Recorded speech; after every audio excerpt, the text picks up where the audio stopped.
Hello, ladies and gentlemen.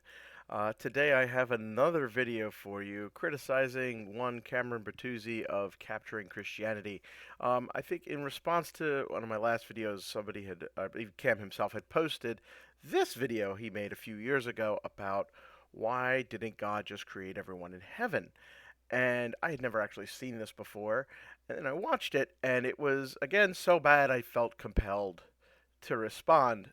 So I'm just going to take us through it. We're going to play Cam a little fast here and start hitting all of the issues and just how bad this argument really is. Of framing this question. If God foreknew what was going to happen, why didn't he create a new heaven and a new earth from the beginning and forego this world of suffering?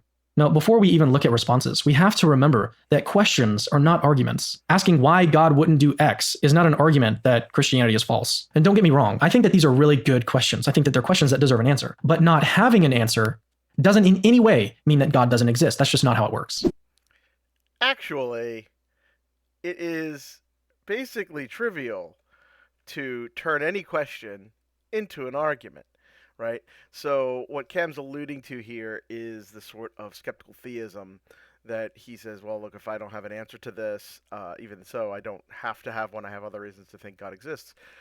Except there is an argument here, right? So we just start with the question, why didn't God just create everyone in heaven?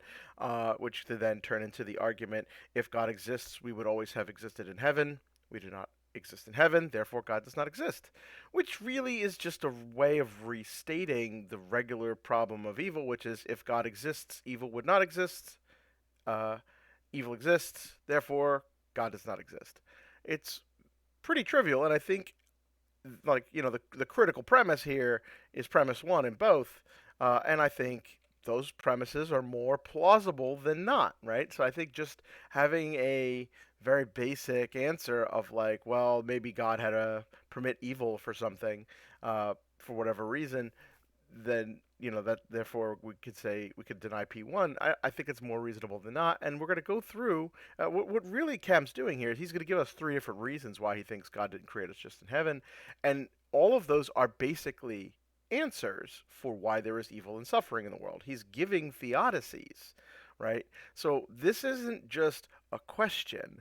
This is a critically related problem to the problem of evil, which is one of the strongest objections against theism and Christianity in general.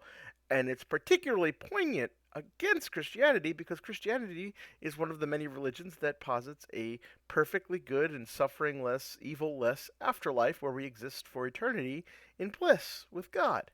And it doesn't make any sense why we wouldn't just be there in the first place if such a thing is going to exist. So let's keep going. Uh, this is Cam's first reason.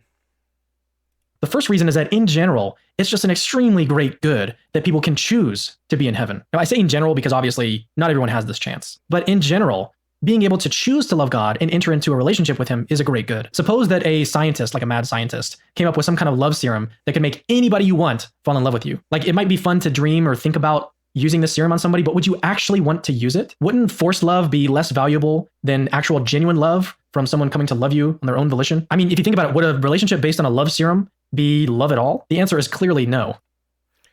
Oh boy. The amount of issues in such a short period of time is amazing. So the first thing is that we're not really freely choosing heaven, right? So like, let's pretend atheists. Atheists, most of us, are not choosing to not love God. I don't believe God exists. I think I have very good reasons to believe that God does not exist. So it's not that I'm choosing not to love him.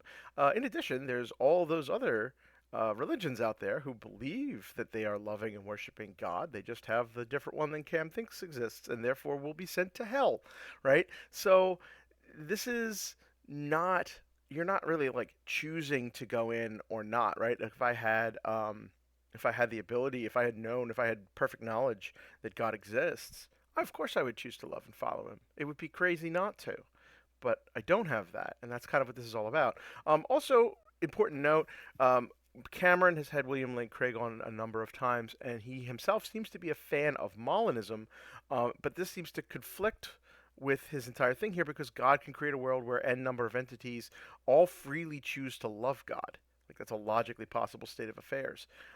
So it just you could just make it so that their nature, by their nature, they just freely choose to love God. But the worst part is the love potion analogy, because he says if you take the love potion, if you're just compelled to love, right, it's not really love. I'm sorry. Cameron believes God is a maximally loving being. He is the most loving. By nature, he is loving. There is nothing God cannot create that God does not love, right? So any person that he creates, even those he condemns to hell, supposedly, according to Christianity, God still loves them, right? So God's already taken the love potion for anything, everything he could possibly create. He has to love because that's by his nature. So if God can't choose to love or not love, then what good is the freedom to choose to love? It doesn't make any sense. And he just says like our relationship with God can't be based on, it's not real, it's not really love because God is forced to love us. So I mean this is just on his own. Once you start holding theists and Christian apologists to their own standards, and they're using their own statements against their own views, it just becomes great. So let's keep on going here. No. The second reason shines light on the unthinkable goodness of what Jesus did on the cross for us. I mean, sacrificing yourself for like your loved ones or people that love you back is a really, really fantastic good. But sacrificing yourself for people that reject you and don't want anything to do with you, like, can you even imagine a greater act of love than that? And if you can, like, if you can think of a great. All right, we're just going to skip ahead real quick to a second part here. No. But notice that none of this can happen, what Jesus did on the cross. It can't happen without the existence of sin. Jesus can't save us or sacrifice himself for us if we don't need any saving. And so. All right, so this is what I like to call a paradigmatic example of axiological confusion.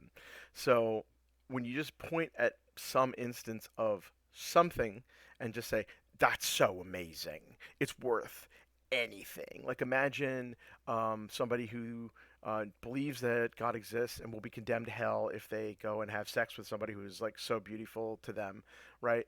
And they go, you know what, it's worth it. That booty is just so good that it's worth it to go have this however long duration of having sex with this other person, that it's worth being condemned for eternity to hell, right? Like you're just pointing at something that is just so clearly not worth the outcome here, right? So the thing is that this just doesn't even pass the smell test, right? This is by definition creating a problem in order to solve it. So if I did that at work and let's say I sabotaged this system that we're building to the point where I had to come in and work over the weekend in order to get the system fixed, by, let's say we had a demo on Monday with a customer. They needed to witness the system for a big payoff, right? If I if I sabotage the system such that I had to spend lots of overtime and do lots of hard, dangerous work to solve it, right? And my job found out that I sabotaged it so that I could come in and look so great fixing it, I'd be fired, right?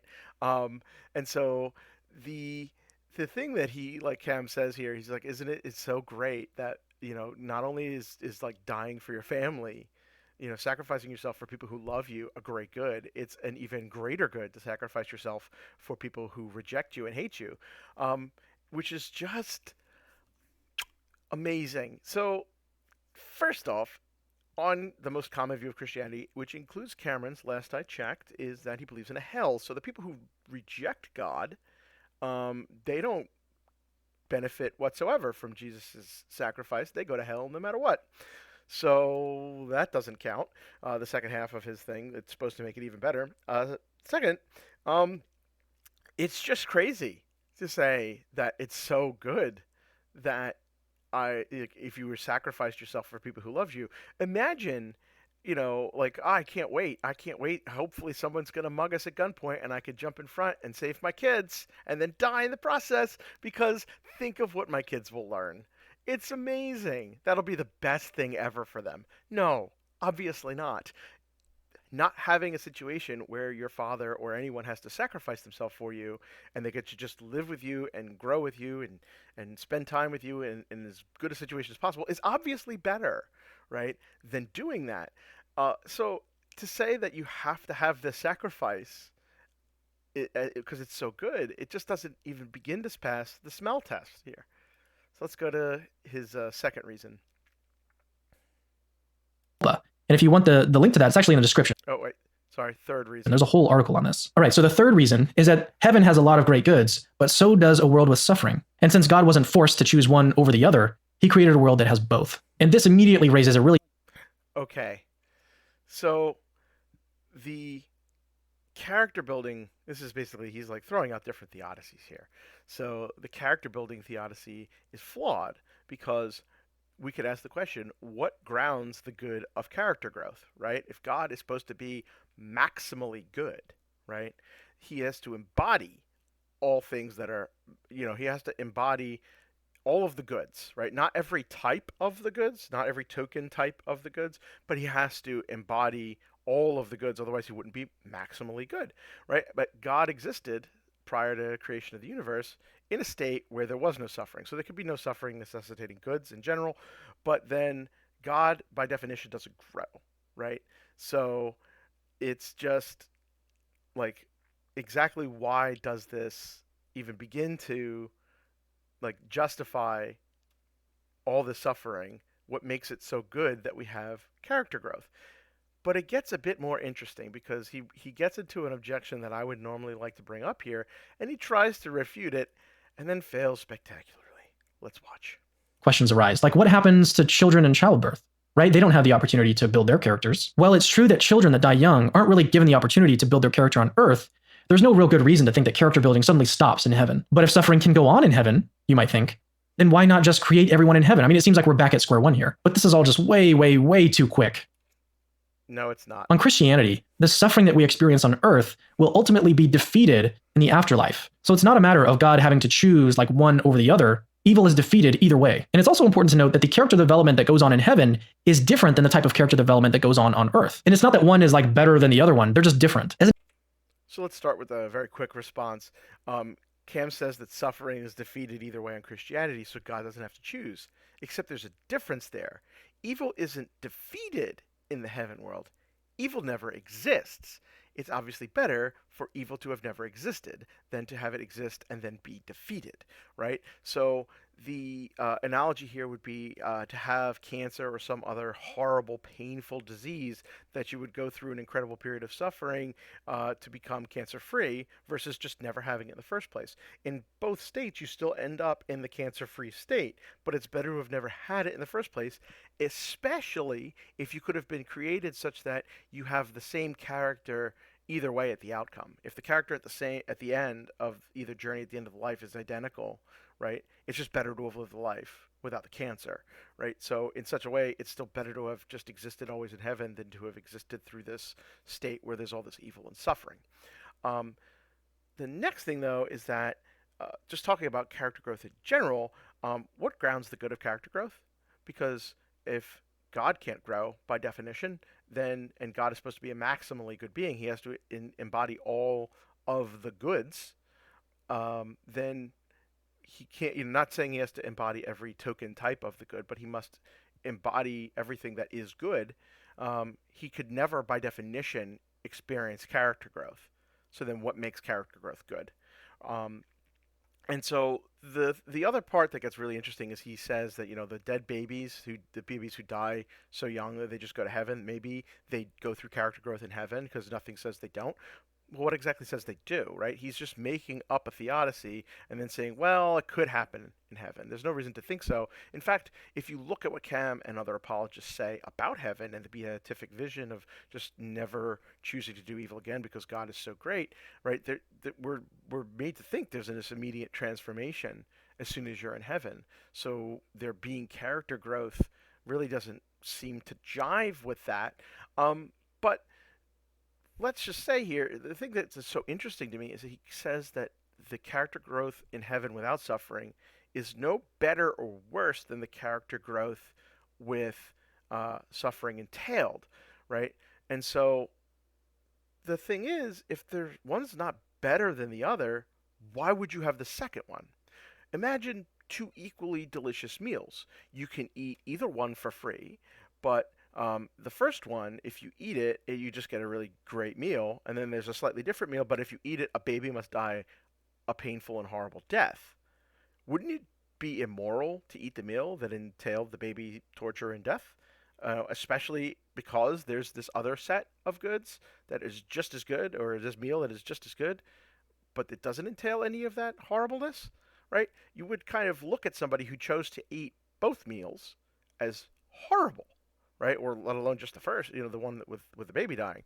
So this just doesn't pass the smell test. The minute we start applying any kind of moral dilemma like this to God, it just doesn't make any sense. So I hope you all enjoyed this, showing why these sorts of theodicies don't work and why this is not just a question, it's an argument, and it's a really good reason to be an atheist. Thanks for watching.